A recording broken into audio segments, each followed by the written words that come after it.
Welcome to the EmpowerU podcast. I have with me today Michael, who's a former FBI agent who has worked exclusively in child and sex trafficking. And through getting to know Michael over the last few months, it's been apparent to me that he has such a unique position in relation to our society and our culture that there's really big-time demons at work. And as many of you know, because of the media, we had the movie come out, Sound of Freedom. And for that, we had Taken with Liam Neeson. There's definitely been a widespread interest in this area. And I think most of us, myself included, would say we knew something about it, Michael, but we didn't know that it was as widespread as it is. And we also didn't know that it's coming to our shore. I mean, it's almost comforting to think that it's out there, but now we're realizing more and more that it's actually in America in a big way, and even our cities here. But to get started, Michael, tell us a little bit about yourself. You actually grew up in Colorado Springs, and came from a Christian home. So sounds like you had a great upbringing. Yes, and Steve, thank you for letting me come here and speak with you all. I appreciate it very much. So I did. I grew up in a Christian home, have parents who love Jesus. I've been serving Jesus in different missionary organizations for the last 45 years now. And then we moved here when I was in high school, went here to Colorado Springs Christian School for high school before going off to the military. So Michael, you went on and you went to West Point. I did. So you wanted to have a military career. Yeah, and my dad has worked in the military ministry for his entire life. So he was in the military himself, and he was working with cadets quite a bit here at the Air Force Academy.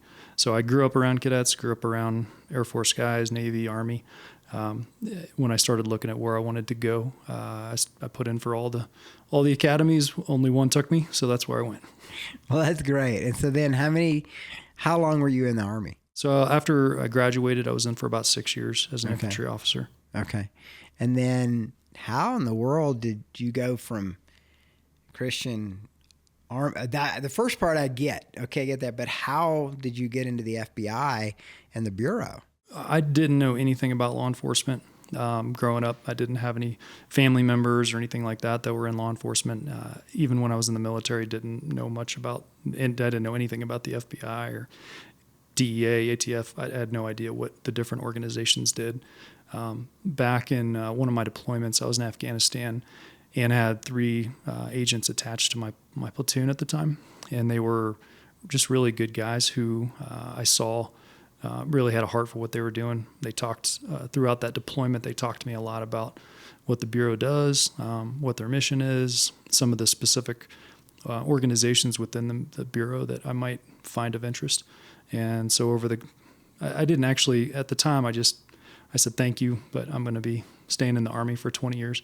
Then a couple years later, after some more deployments and more time away, decided I wanted to move on and be a good father, be a good husband, be home more. And then started putting in applications for different places and decided, you know what, let's put one into the FBI. I'm sure I'll not get in because it's pretty competitive, but ended up actually, that was one of the first job offers I got. And so prayed about it, and that's where the Lord took me. So how many years were you in the FBI? 15 years. 15 years. So did you, right out of the chute, move into this arena of sex trafficking, child trafficking, this kind of arena, or did that kind of gradually happen over time? I would say this started with my wife, really. She started getting, just had a heart for what was going on back in like maybe 2010, 2012. She started partnering with some organizations that were already involved in helping women overseas. There's some really good ones out there that do microloans and help women build businesses internationally so that they don't get into a cycle where they now are desperate for money and they have other options. So she started partnering with some of those organizations. And then over the next 4 or 5 years, I was on the hostage rescue team with the FBI, and I had a pretty unique I got to see a lot of the world, got to see a lot of the United States. And over those 10 years, the Lord kind of started putting more in my heart, like, hey, this is the direction I want you to go someday. I thought he meant at 50 when I could retire, and I did not plan on leaving early. And so when I came across the organization that I now work for, I argued with them about it because the timing was not the timing I was planning on. And God's timing is a little bit different than ours sometimes, yeah, right? quite a bit. And I was like, this can't be the right time to do this. But over 6 or 8 months, he just kind of kept chipping away at me. This is the way I want you to go.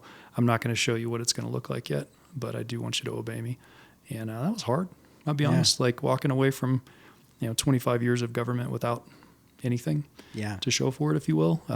That was a hard choice. I have a family to provide for, and I want to make sure I can still provide for them. So this was a pretty large leap of faith. So what was it? I mean, what was it that God was doing in your heart? What were you observing? What was ministering to your heart that you'd be willing to give up your retirement in order to go in and go with this ministry? What can you share what the ministry is? Yeah, so there's a couple different organizations that I work for, but the primary one that I left the bureau to come work for is called Freedom Shield Foundation. What I'll tell you first off is that they love Jesus a lot. The executive director of Freedom Shield is a very godly woman who's spent a lot of time with victims in the last 12 to 15 years now across multiple spectrums of trauma. She spent months in Iraq with ISIS victims, women who had been captured by ISIS, trafficked up into Syria, sold between ISIS fighters. And she spent a lot of time with those women trying to help them survive after they got back. Because what we started to see was that there were, we had got them into a safe place. They were no longer in harm's way. They were no longer being trafficked and raped. However, the trauma of that was more than many of them could deal with. And so she, as she likes to describe, sat in a tent with Jesus for about a month and asked him how to help him. And he gave her a plan, a program, if you will, and that's what she's been using ever since with victims across the world. But I see Jesus in her. The other person I work for is on our international arm, which is called Hawkwood Foundation. And Roe is the executive director of that. I think in some ways, both he and Carrie, in their own ways, are some of the most godly people I've ever seen in a practical way in how to live out their faith, not just to people that they don't know, but to the people that work around them and for them. That was the first thing that attracted me, to be honest. The work is the other half of that, and that's rescuing people who can't rescue themselves. Like they're in places where they can't get out of harm's way, and nobody's coming for them, and that's internationally and domestically. And I do believe God has made me a protector. I do believe God's called me to that job, and that's what I felt like I did for those 20, 25 years in the government, and I feel that He's given me the ability to take all that experience and all those lessons learned and apply it in a different way now. So tell me what you did with the FBI that's related to this, that kind of was eye-opening and convicting to your heart as you did it. Yeah, so I did a variety of investigations. I worked counterterrorism investigations. I was on that tactical team I mentioned, the HRT, for about 10 years. During that time, HRT is a phenomenal organization within the FBI that has some of the most talented people I've ever had the privilege to work alongside of. Extremely motivated, outside the box, high performing. HRT has the ability. They're responsible domestically for any kind of hostage situation or terrorism event as far as a tactical response goes. Local law enforcement often has to immediately respond, and then if the incident's still going on, HRT is usually brought in. What does HRT mean? Hostage Rescue Team. Okay. So it's the FBI's full-time tactical team.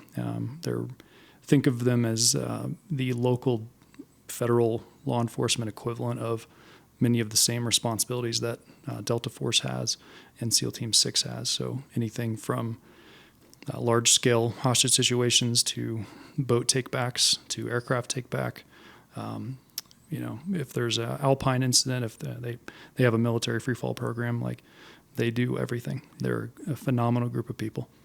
So that's where a lot of that initial experience came from. When I moved here a couple years ago, I started working down in Pueblo, working with a partner of mine, actually a former teammate, phenomenal individual who taught me a lot. He'd been here for a couple years, and he'd work in gangs and dope and trafficking, child pornography, violent crimes against children. Just everything. When you're in a small office, you kind of have to work everything. That's when I started getting more and more of a glimpse into what's going on locally. So is that surprising to you that here we are in the United States, kind of, I would say middle class to even upper middle class in Colorado Springs, probably lower middle class in Pueblo, that all this was going on with? Let me ask you something. I'm not even sure I'm saying it right. Is it child? Would you call it child trafficking? Would you call it sex trafficking? Would you use both interchangeably? Sure. So within the realm of human trafficking, the four primary categories are sex trafficking, child soldiers, slave labor, and then organ trafficking.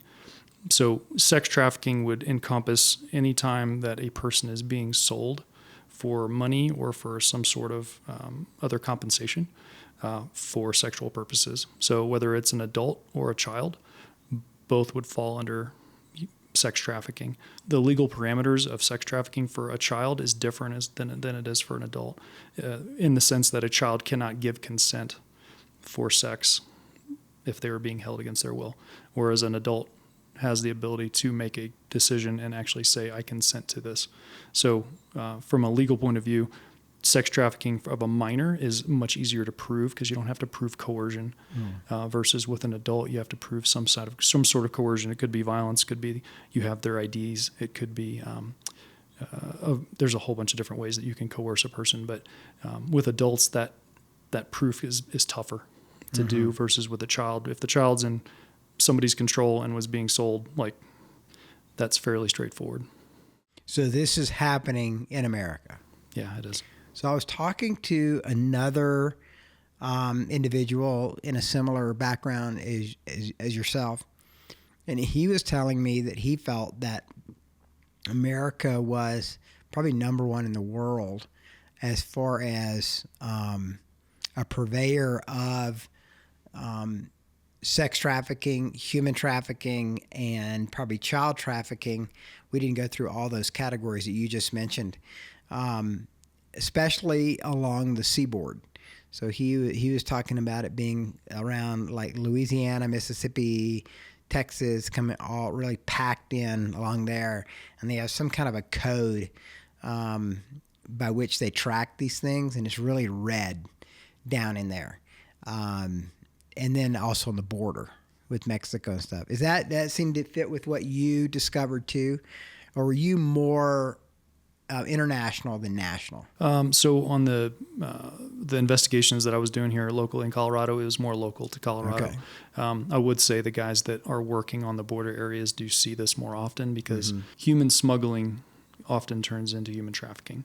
Yep. So somebody who's tell us the difference. So smuggling, is basically just getting someone across a border and moving them into a location that they without proper paperwork. Let's just say that.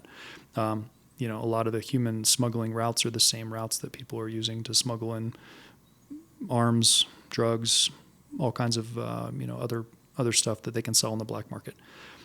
So a lot of these smuggling routes can be similar. What often happens with someone who's smuggled into another country is that they often have had their documents taken or they have no documents. And then in order to get documents or to get their documents back, they often have to pay, right? And so if they couldn't pay up front, then they pay afterwards. If they have to pay afterwards, that usually involves some sort of service. It could be slave labor. It could be working in a kitchen and being paid nothing. It could be sex trafficking. Even sometimes there's times where folks are maybe giving up an organ in order to repay their smuggling. So what happens is that can easily turn into trafficking. So smuggling, there's a lot of smuggling going on and starting all the way from South America through Central America and then up. And a lot of these, what we're seeing is a lot of these women specifically, but also families, they are being brought in and they're getting trafficked in locations along the route and then brought up to the United States. So as far as, and I've heard the same statistic, the United States is first. I can't speak to that. I think that's a very hard thing to prove. Quantitate, yeah. Because if you look at our number of prosecutions against human trafficking, we don't have a lot going on. In fact, I think in the state of Colorado, we didn't even have one convicted person in the last 12 months. So, if you look at that across the spectrum of the United States, that's I think telling that it is going on. It is a huge problem. We are huge consumers. As far as the numbers go, I think that's tough to prove. Right. So you said Oregon smuggling. Now, I could see that happening maybe with abortions and stuff like that. But you mentioned then someone who's maybe having to pay back someone who's kind of almost like an indentured servant or slave to you. Well, explain to me more about what that is and what happens there. And so organ trafficking has been going on for a while now, but it's getting more public. I think what's been going on, we know that there's quite a bit of organ trafficking that's been occurring in China for quite some time. But what we're also starting to see is people people with means, Americans, Russians, Chinese, Europeans that need organs, and they're on a waiting list, and they want that organ sooner. They don't want to be on a waiting list, and so they can pay. On the black market, there's quite a few websites on the black web, dark web, that are sold, if you will, on the black market for, maybe you get a heart for $250,000, or maybe you get a lung for $200,000. And this stuff's being sold regularly on the dark web. Well, if it's a heart, they're going to die, right? Yeah. So they're doing that maybe for their family, so that everybody in the family is off the hook. I mean, why? I mean. They're allowing themselves to die, basically. I would tell you that I don't think that the majority of them are allowing themselves to die. I think that people are being targeted. Maybe there's homeless people. They could be runaways. They could be people that no one knows or cares about anymore. So they're coerced maybe, or they're kidnapped, and then they are just used for that. We have people that'll go down, for instance, down to the Caribbean for plastic surgery because it'll be less expensive down there. Show up, go into a clinic, and then wake up and the clinic's suddenly been closed up and they're missing a kidney. Right? So they didn't get any plastic surgery. Holy smokes. Something was taken from them. So this stuff is happening. It's happening in legitimate hospitals. And it's a dark world. Yeah. So tell me what you did. What was the last few years here locally, what did you find yourself involved in the most through the FBI work that you were doing? The majority of what we're doing down in Pueblo had to do with gangs and drugs and guns. There's a lot of violence down there. It's finding its way up into the Springs. It's not isolated anymore. But we did work a lot of that stuff. We'll have just a phenomenal relationship with the police department down there. The Pueblo PD they're fantastic officers and lieutenants and captains. They're extremely hardworking. They care about the community, and they're doing a fantastic job down there. So we had a really good relationship with them. We would often help them with some of their cases. Then sometimes they would bring their cases to us because it was more beneficial to look at it from a federal perspective. And so I worked, again, during that time, was working those things. Started to get some human trafficking glimpses, but not a lot. We also have to work, again, some of that child pornography type stuff. We have specific people who work those cases. But we end up having to, I end up having to work through some of that stuff. And then again, so you have child pornography, and then you have child abuse, sexual abuse material. So there's one thing to take photos, and then child sexual abuse moves into some sort of violation sexually of the child. So we had to work some of that stuff too. So how did God use this? Because it sounds like it was actually more indirect in relation to human trafficking. You were more focused on the gangs and the guns and all that, but obviously there was something happening in you that was making you more and more sensitive to that. How did that happen? And that started for me several years back, where I felt I have a heart for folks that have gone through a significant amount of trauma and have nowhere to go. So one of the places that I think has been unaddressed in our country is the police officers that deal with PTS. And I have a real heart for those guys because they do this day in and day out. I was a soldier. I did multiple deployments. I've seen combat, and I have my own trauma from that. So I'm not trying to take away from the veterans because they've seen a lot in the last 20 years.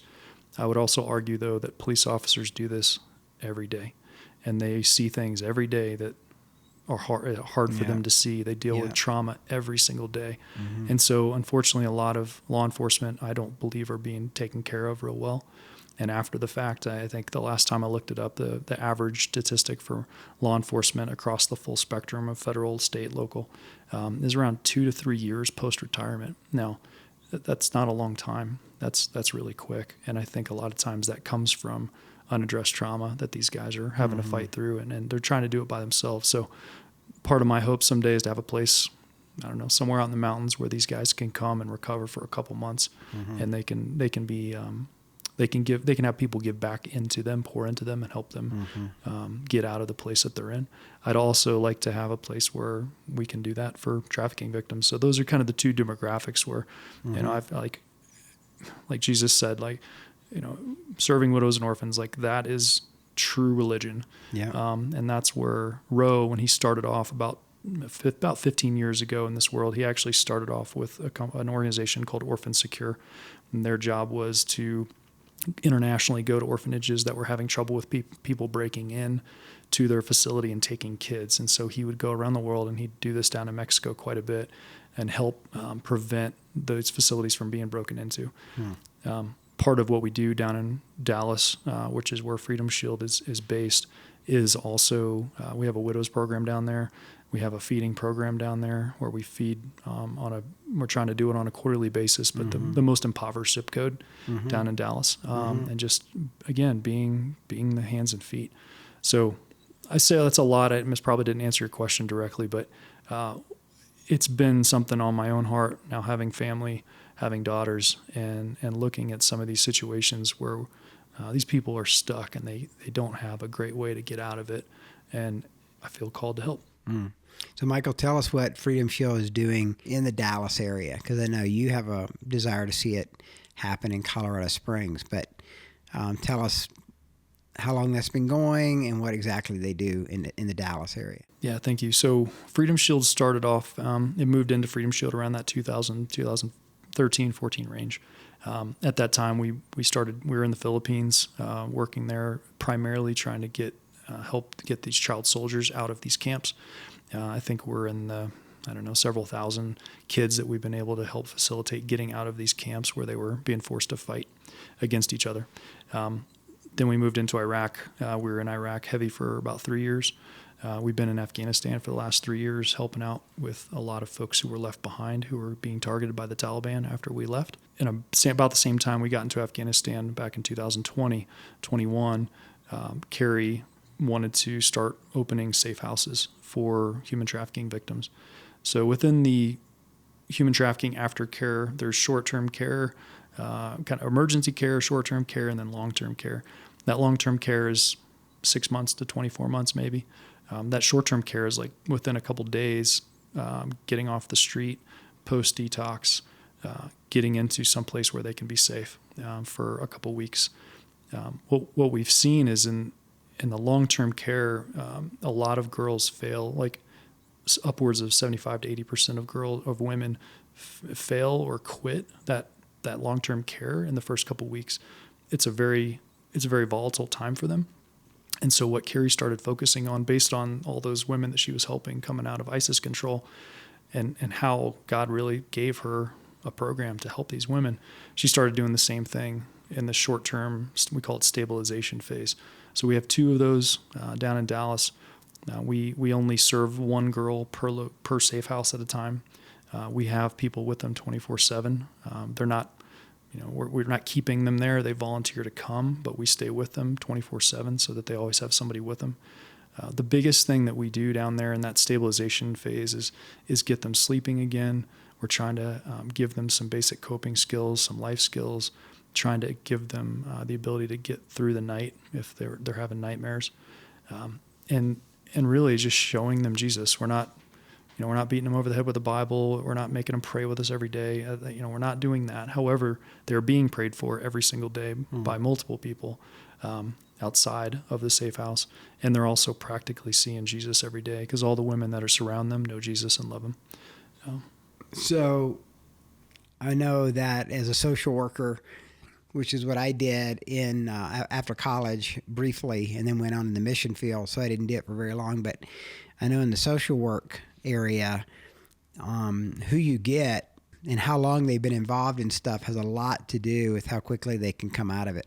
I know that's true in AA, porn, and drug addiction, is that if they've been in it for a really long time, it's pretty ingrained. It's almost like that prefrontal cortex has got the ditches so deep through the dopamine fix that they're on that they really have a hard time getting set free. Yeah. But if the ditches aren't as deep, there's a chance.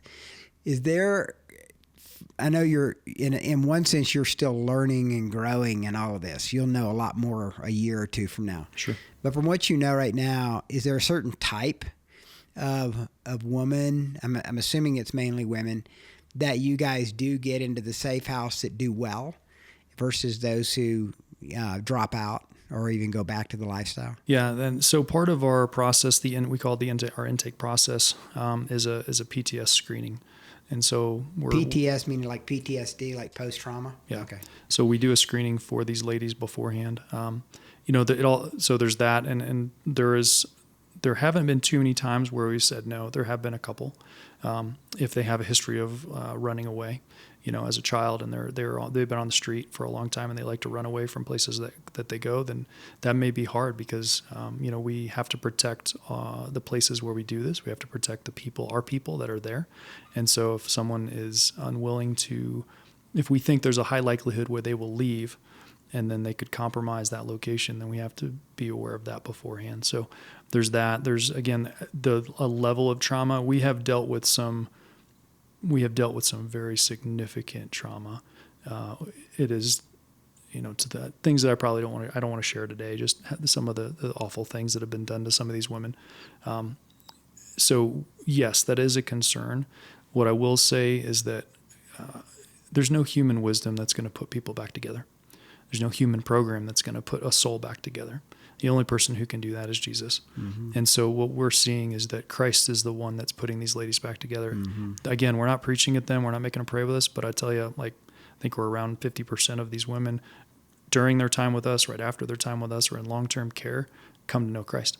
And that's not because we're phenomenal people and they just saw, I just want to be like them. But I do think they see something in these ladies. They see something, these advocates, that they haven't seen before. It may be the first time they were ever actually given something without being asked for anything in return. It's a lot of times the first time that they've ever seen practically what love looks like.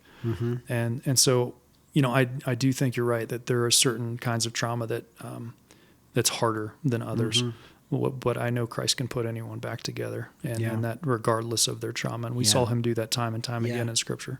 So what do you do with those that decide to pursue the program? They're going to stick to it. They're going to work on it.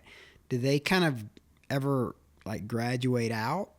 How does that? What's been the track record there in Dallas? Yeah, that's a great question too. So we have. We typically have helped around 15 women a year, 12 to 15, depends on the year. Sometimes they've stayed for a week. Sometimes they've stayed for a couple months. I think we're at around 56 women currently. I think we have someone right now. So we're 56, 57 women in the last 3 years that we've been able to serve. The goal of the stabilization with us in the safe house is to get them to a place where, again, they're sleeping, they're able to take care of themselves. They've got their voice back. They lost their voice. They didn't have a voice for a long time. They didn't get to make choices. So, hey, what do you want to eat today? Let's cook together. Let's go for a walk together. Let's go, go grocery shopping together. Again, not huge things, but giving those ladies their voice back is huge for them. And I think a lot of us take for granted our freedom. We don't recognize when you don't have a choice and you are stuck because of an addiction to drugs, because of a grooming that occurred, because these girls look at their They can often look at their pimps as their boyfriends. They love me. That and there's a bond it's a trauma bond. They literally have a trauma bond with a lot of these men. So getting them out of that it's a long process. What we're focusing on is just getting them through the most volatile time, which is usually that first month or so. But we're also helping them get to a long-term facility. So that we know of, there's anywhere between 50, 60 or so long-term facilities in the country. There are a lot of open and close all the time because of support or lack of staff. But we partner with around 13, I think, right now of those 50. And we partner with those because Carrie's and her team have vetted those organizations. They know that Jesus is involved in those organizations. They know that the program that they're going to take the women through works well. And so when she partners with somebody, she does a lot of vetting beforehand. So the goal is to get them, if they want to go, and some women don't want to, but the goal is to get them to long-term care where they can actually have months, maybe a year, maybe longer, of being able to be cared for and be restored. So how does a young girl find Freedom Shield? How does she get in the queue, as it were, to be accepted into, say, a restoration process? So referrals come through a variety of ways. Once we have our safe house here in the Springs, I'll be talking to CSPD, the Bureau, Pueblo PD. I'll be talking with all the law enforcement agencies and saying, hey guys, if you come across somebody, call me. Or call our team. I'm not going to be running the safe house. We're going to hire some ladies who have experience in that to run that here. But call me, call them. And so we have referrals through law enforcement, obviously. Down in Dallas, we have a fantastic relationship with HSI. And we get a lot of referrals through them. Sometimes we'll get referrals. Actually, we have quite a few through another good partner of ours called Rescue America. They run a national hotline, and they have it all. They have it staffed 24/7 with dozens of people who answer the phone when it rings. And so these ladies, these women, these girls can call. And a lot of times it's not like, hey, I need out now. A lot of times it's a process for them to make that decision to leave because of the things that I told you about before, the trauma bond, addiction. Maybe they have a child and they don't know what to do. They don't know how to handle that situation. They've got some custody battle or custody issues. So it may take a lot of these ladies a while to talk with folks to get them to the point where they're ready to leave. So we get quite a few referrals through Rescue America as well. So there's a variety of referrals that we can come across. I've had old friends call me out of the blue recently who had heard what I was doing and are like, hey, I've got a situation. So I keep seeing God's hand in it. I don't, like I said, I can't see the long term. I don't exactly know what this is going to look like in 5 years, but I do know that I'm seeing his hand, and I'm just trying not to get ahead of him, trying to stay with him. Yeah, that's hard for me sometimes. I like to sprint, and he's like, hey man, you missed the turn, like way back here. Yeah, well, this is a whole nother area for you. Yeah. I mean, you're really trying to raise finances and raise awareness. Yeah, we are. It's stuff where you've been more of an operator out there doing the job. So that's kind of, it's a different role. You have to walk by faith. It's a hard role for me. Again, a lot of my job is on the international side. So I do keep waiting for the Lord to say, all right, I'm ready to send you to a number of things.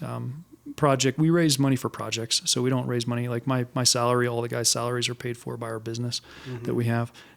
So I don't have to fundraise for myself, which is nice. And I've never fundraised in my life. Our conversation, a couple months ago is one of the first ones I've ever had.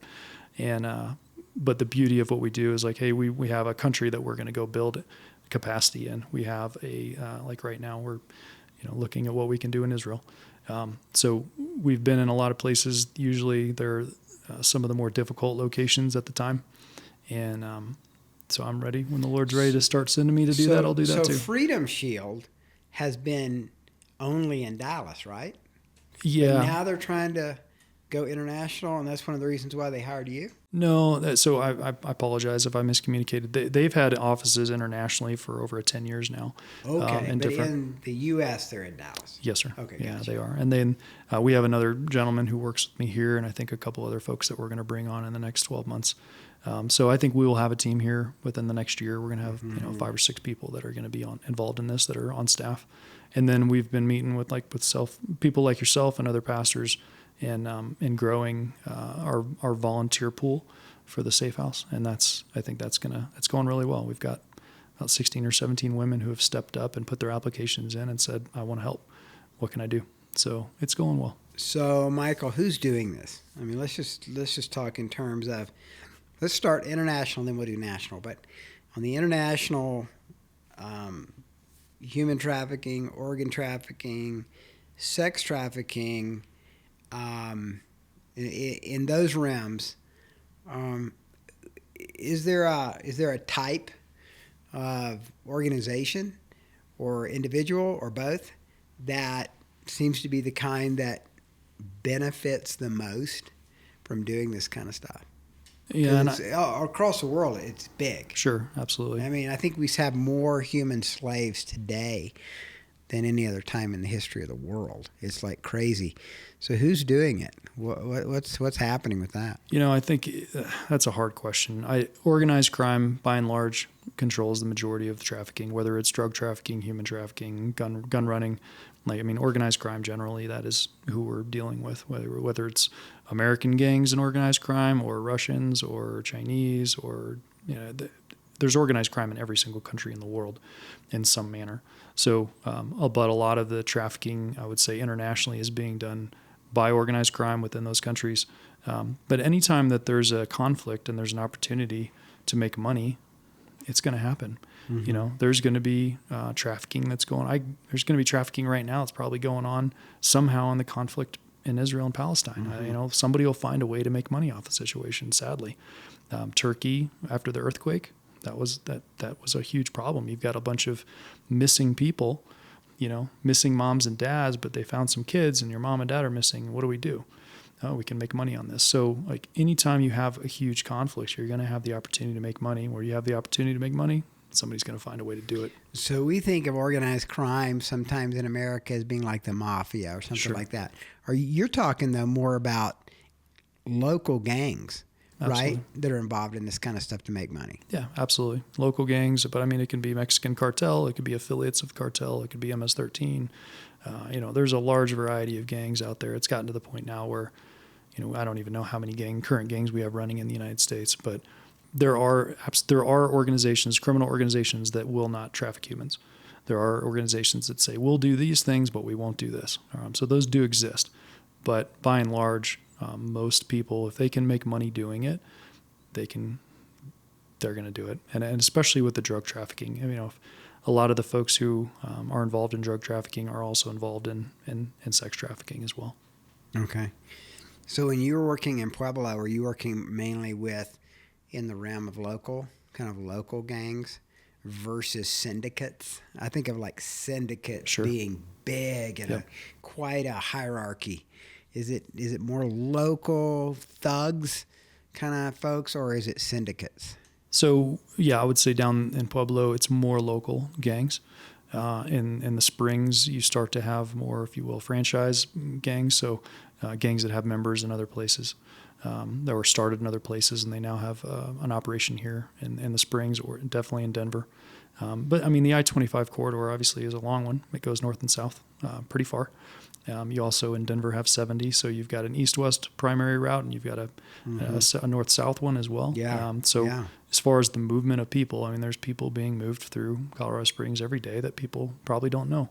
They're never going to know that somebody was getting moved. It could have been a person who is from Texas and Dallas, and he's got 2 girls in the car with him, and oh yeah, this is my girlfriend and my sister, as if they were to get stopped.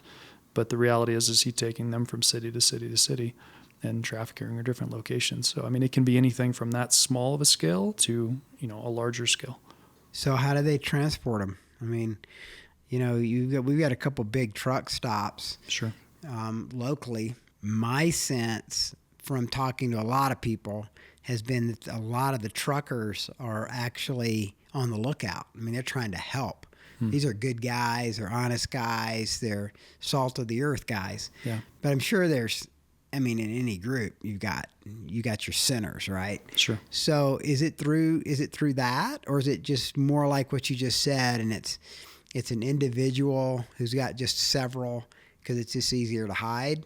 I know it's both, but you are in it. I mean, so what would you say was more the composite of what you're looking for? Yeah, and so again, what we were seeing and what you can find online. I mean, there's most of the advertisements you can find online are from individuals who are either getting taken around the country or from folks, that are in a specific city and someone is putting their advertisement up in a different city and then What do you mean their advertisement or their, so, what do you mean? There's multiple websites out there that sell sex. So women go on and say, hey, I'm willing to come to your place, or you come to mine, meet you in a hotel. Here's my services. Here's the price. Okay. That stuff has become very common now, unfortunately. Mm-hmm. And so these women are being sold, many of them. And some are independents and some are, doing it on their own. But a lot of times they end up having someone do their advertising for them or someone to protect them. And so they, if they get into a situation, they have someone that can back them up, I guess, if you want to call it that. So that's when you start to get into you have a trafficker, you have a pimp, you have someone who's controlling you and who's managing, taking the money, taking part of the money, setting up your appointments, that kind of stuff. But yeah, it does go on. But how do they transport them? I mean, because you mentioned the I-25 corridor. Sure. I-70 is going to be more your east-west. Somebody's driving the plane, right? So what's they might fly them. They might be flying together. Flying, okay. They could fly. Okay. They could absolutely. I mean, I think the situations and again, like my experience doing this was only a couple years. There's guys like HSI here does a really good job with trafficking, and they work really hard on this. I know some of the guys over there, and they're fantastic. But we're seeing everything from we've heard. Yeah, there was I think it was recently there was a truck that was pulled over that had a group of people in it. I think it was in Monument. It might have been at a truck stop in the last 6 or 7 months. I've also heard of again situations where literally it's just people in a car driving from city to city to city. So you would look at just a normal passenger car or a truck or a van. It could, the idea of like, hey, we've got 50 people in a panel van that's just constantly going up and down I-25. I think that is possible, and I think that does happen. I don't think it's as common as some people seem to think it is. Mm-hmm. But again, this is going on in our backyard. This is going on in every neighborhood in Colorado Springs. It doesn't matter if you're on the south, northeast, west side. Every neighborhood? It's going on in all neighborhoods. Like there are people that are, again, if you can make money doing it, you're going to do it. And so I think people would be very surprised if they were to realize what to look for. And if they started looking for people that don't have control of their cell phone, people who don't have control of their money, people who don't have control of their IDs. These are some of the ways that these are things you can start to see.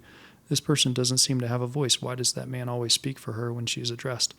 Like things like that. I'm not saying every situation's like that, but those are small things that I think we maybe don't even pay attention to. Mm-hmm. And the more we know about what to look for, the more likely we are to identify that kind of situation. Mm-hmm. Do you feel like there's a lot of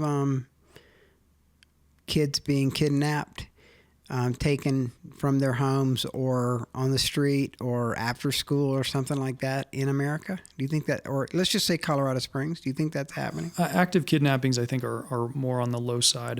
However, what we do have is a lot of at-risk youth. We have a lot of kids that run away. And so, these guys that are trafficking people, they're predators. They're wolves. And they know what vulnerable looks like. And they know how to identify that person quickly, and they know how to manipulate that person and come alongside and, hey, let me buy you some meal. Let me buy you a meal. You're by yourself. Whoa, okay. Well, how old are you? And that stuff happens. It absolutely is happening. So it's not I wouldn't call it an active kidnapping case on a regular basis, but there's a lot of runaways, grooming, a lot of grooming, and there's a lot of missing children in the United States. There's I know. A lot of missing kids that just disappeared. Yeah. So I think that, again, can we prove they're being trafficked? Not always, not necessarily. But if you look at the increase in child pornography in the last several years since COVID, it's gone through the roof, several 1,000% of material that's been produced. So while you can't say, hey, we know exactly how many kids are being trafficked, if we have seen an increase in the production of child pornography and CSAM, the child sexual abuse material, then we know that there's a lot more kids that are getting hurt. Yeah. Are they getting trafficked? Maybe, maybe not, but we know they're getting hurt. And so once you go down that road of taking pictures of kids or hurting kids, again, they're doing it for money. If they can make money doing it, it's going to happen. Well, Michael, thank you for being with us today. And man, God bless you as you endeavor to bring Freedom Shield to even our city. And God's put you in this place for such a time as this. And your unique skill, gifting, anointing, talents seems like it's tailor-made to begin to make a dent in demonic territorial stuff that's happening in this region and I think around the world. I think that's more what you're going to be doing, is more international. But thank you for being with us today, taking time to be with us. And can I pray for you? Absolutely. Thank you. Appreciate that. Yeah. Well, thank you, Lord, for my brother. Thank you for his passion for the kingdom of God, for being a protector, wanting to be, in a sense, kind of an angel. I always think of an angel as a messenger who comes and brings good news. And I just pray that you'd use Michael to bring good news and set the captives free. That's the vision of Jesus. So we ask, Lord, that Freedom Shield could be developed here in this area and around the world in greater and greater measure. Give them influence, give them wisdom and anointing. Lord, you say, if we seek, we shall find. If we ask, the door will be open. And so, Father, we're asking, we're knocking, we're seeking for you to elevate the work of Freedom Shield around the world. So thank you for my brother. Thank you for Michael. And I pray, Lord, a blessing over him and his wife and his family. Protect them. Give them lots of joy in the midst of this kind of exposure. I pray, Lord, that the joy of the Lord would be their strength. Thank you, God. In your name we pray. Amen. Awesome. Thank you, Steve. Thanks, brother.